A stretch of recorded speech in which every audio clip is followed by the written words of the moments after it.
Markets continue to be volatile this week as the U.S. bans Russian oil and energy prices spike. So does this crisis prove the West must be less dependent on fossil fuels, or is it the opposite? John Fort is here to weigh in. John, good morning. Morning, Becky. And I hate to say it, but what this really proves is that the U.S. and our allies can't eliminate fossil fuels anytime soon.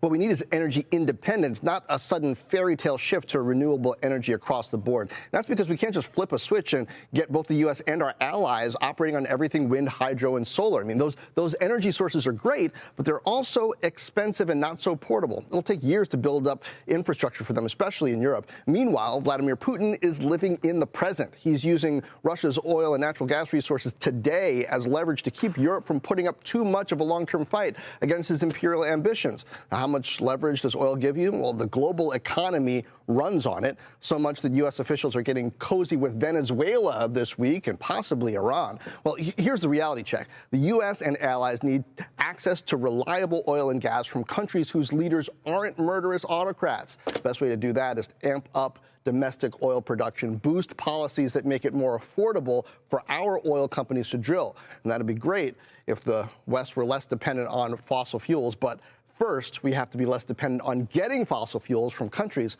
that won't even return our calls, Becky. All right. I approve of that thesis. I guess the question will be, won't there always be the possibility of a crisis to drive us to drill more? Well, you know, on the other hand,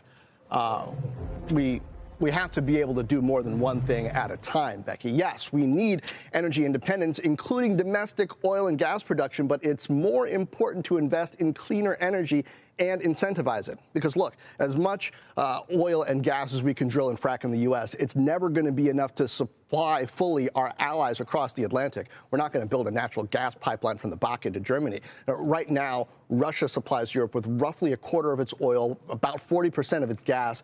And that's why the EU is outlining a plan that would shut down the need for Russian fossil fuels by 2030.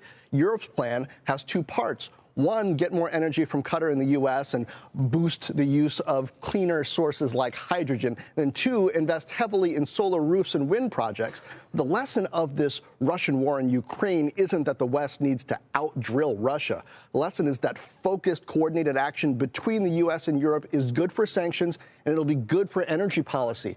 But the key will be to stay focused beyond the heat of the moment. This is also a good time to break this ridiculous impasse when it comes to energy domestically. There should be no Republican versus Democrat battle over fossil fuels. Bottom line, regardless of whether you're intensely worried about global warming, a world less reliant on oil in the future, better for U.S. interests, Becky.